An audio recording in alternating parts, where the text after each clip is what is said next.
We've had this car for over 6 months now and driven more than 17,000 kilometers. So what do we think?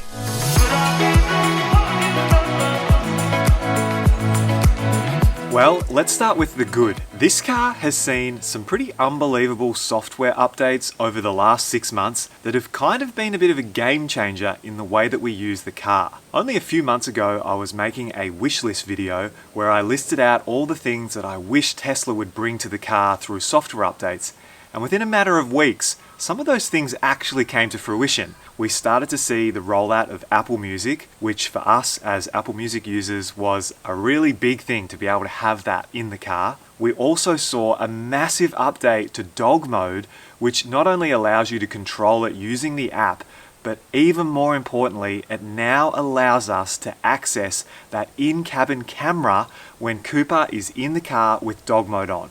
This has been probably the best software addition that we could have asked for, being dog owners and having an ex-racing greyhound that just loves hanging out in the car. We've recently seen a big improvement to the auto high beams, which is really important when you're using autopilot at nighttime. So now knowing that when there's an oncoming car, it's going to switch them off at the right time. You don't even have to think about it anymore.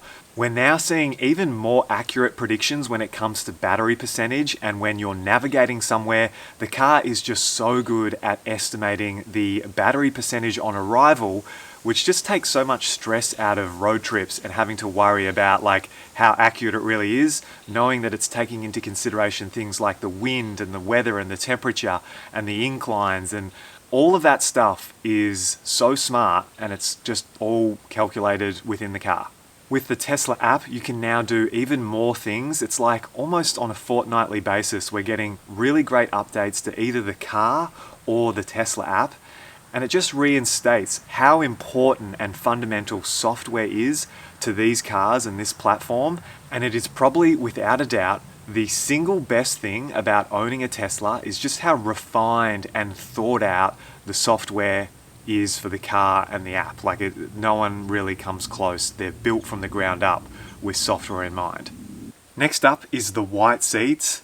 They look incredible. They completely change the inside feel of the car, which is where we spend most of our time. So to have a really bright, spacious, futuristic feeling interior is so awesome. They've been incredibly easy to clean. Hands down, no issues whatsoever. In our previous Model 3 or in this Model Y, everything just seems to wipe right off no matter how long the stain is left on the seats. And the thing that I like about it, especially having Cooper in the car a lot, is it actually shows you when the seats do need to be cleaned. So we find that we just keep on top of it a bit more. And when I say keep on top of it, it's not like we're having to clean them every month. We're literally like going 3 months, and then we might notice something on the seats and we just give them a wipe down with some warm soapy water. Everything just pretty much wipes right off. So would highly recommend the white interior to absolutely anybody. It's just a no-brainer for me.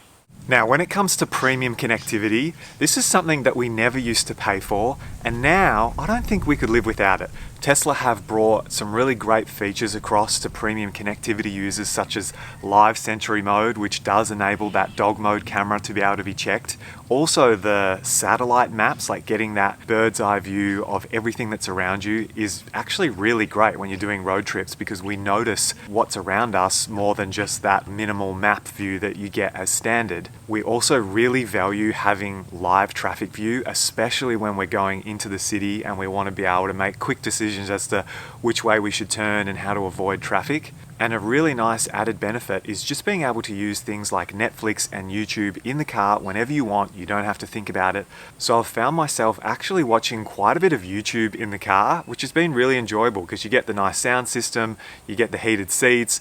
It's actually quite a luxury, and it's nice when you're traveling or I'm working on the road. I get to sort of spend a lunch break in the car, and it's pretty comfortable. So what about comparing the Model Y to our previous Model 3? How are we feeling about the differences? Well, at first, as you know, I had some hesitations because this car is heavier and bigger and not as fast off the line and not really as nimble and fun to drive at first glance. However, I have now completely fallen for this car. I would actually look at taking the Model Y in every circumstance now that I've had it for a while. Even if I was a single man and we didn't have dogs and we didn't have kids on the way, I still actually think I prefer the practicality, the utility of the Model Y, being up higher.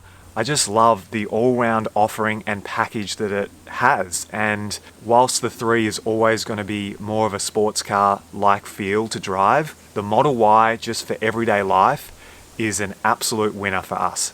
But if you are looking at the cost comparisons between the 3 and the Y, depending on your situation and your preference as to which model you like, a really good website to check out is driva.com.au. You can actually key in a few details like I did, and it'll bring up all the different EV loans and what the repayments would be. It's really cool to just see that breakdown and all your different options. So I'll leave the link to that below if you want to check that out. Also worth mentioning, the Tesla referral program is now back. So if you are in a position where you're ordering a Tesla and you don't happen to have a family or a friend that has one, I'll leave my referral link below as well, because that will give you some credits and me some credits, and it's just a win-win situation. All right, so now let's touch on some of the more negative things we've noticed after owning this car for over 6 months. Number 1 would have to be the paint. Now, we obviously have the white paint option, which is the free option. However, it's very prone to many stone chips. And after 6 months of driving, lots of highway driving, lots of road trips, we've noticed some huge stone chips out of the whole bonnet of the car, the whole front end.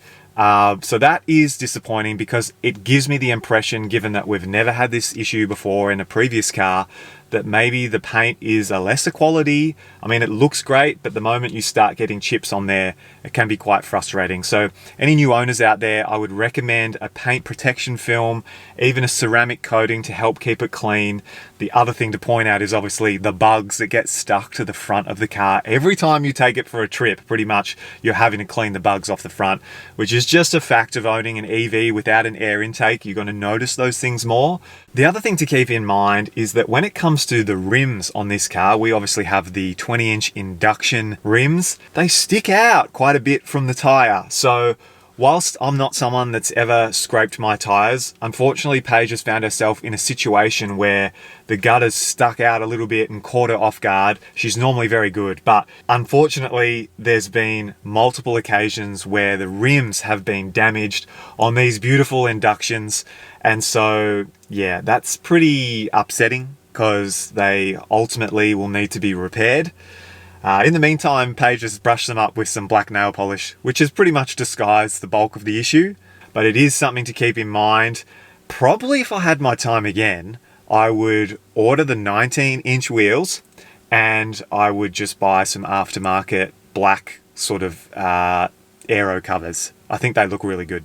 Whilst we're on the topic of wheels, it's worth pointing out the suspension in this car is probably going to be firmer than anything else comparable in this price bracket. Whilst it's never been an issue for us in the 3 or this car, I have spoken to a few Model Y performance owners that have recently got the upgraded soft suspension. That is now something that we believe future Model Ys will have, and I've heard that it makes quite a big difference. I also spoke recently in a video about the sunshade and whether you need one in a Tesla. It is something that a lot of people wish was included as standard. It's unfortunately not. So you are potentially, depending on your circumstances, may want to be looking for an aftermarket sunshade. I'll obviously leave this one again below in the description. There's several different brands that offer these, and I would say that see how you go without it. Most of the time, I hope that you find you don't need it, because the glass is heavily UV protected and it looks beautiful. So if you can keep it naked, that's great. But otherwise, there's some options out there that you're gonna need to unfortunately spend some money on if you wanna get extra protection from the sun. Possibly my biggest issue over the last few weeks has been the auto wipers. They're becoming a little bit frustrating because we love using autopilot so much. And as you may know, when you turn autopilot on, the auto wipers have to be switched on. You cannot disable them. And what that's resulted in for us is a lot of dry wiping, which sounds weird, but yeah, it just constantly thinks that it's raining at times when it's not. And that normally means having to pull over and just cleaning the windshield, cleaning the camera area. It does normally fix it, but even times when it is raining, sometimes they don't turn on. So I'm looking forward to a software improvement from Tesla when it comes to those auto wipers, because I think there's a bit of a desperate need to improve those.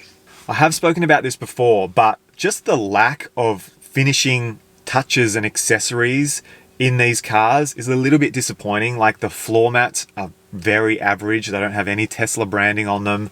The storage compartments are just big empty spaces with no trays or organization stuff in there. I would love to see Tesla deliver these cars with a few more finishing touches that just kind of makes them feel like they're at the price point that they are.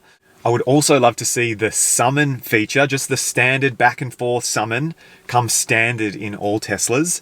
You see a lot of competitors in this market have summon features using the key fob or controlling it from the inside of the car, but I just feel that's something we shouldn't have to pay extra for. I think that would be really nice to see. And one last thing to keep in mind is that when you've got a dog in the back, the AC's a lot weaker. So whether that's in the back seat or especially the boot, where Cooper loves to hang out the most, the AC doesn't really reach that far back. And keep in mind that the temperature sensor is up the front, so it doesn't necessarily know how hot or cold it is right at the back. So this has been something we've struggled with a little bit on road trips when Cooper's with us. We've bought portable fans and things like that to try and keep him cool over the summer. But yeah, it can be a little bit challenging. So I know some other cars out there actually have AC vents in the boot, particularly for pets and groceries and things like that. I don't see Tesla ever adding that because it's going to be quite an added cost, but just something to keep in mind. Also, while we're talking about Cooper hanging out in the boot, I was sent these awesome storage bins with carpet lids that go on top. They perfectly match the carpet that comes with Tesla. They almost look like this is the way that the car comes. And they're especially helpful for when Cooper's in the boot because being such a big, clumsy dog, he's prone to slipping down those big gaps. So this prevents that.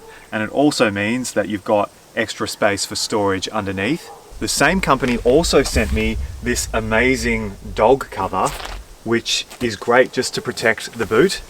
That company is called Energic. They're an Australian-based Tesla accessories website. I'll leave the link below if you want to pick up any of their stuff. Wow, so 6 months in this car has absolutely flown by. We've been loving every day of driving it. We do genuinely believe this is the best car on the road.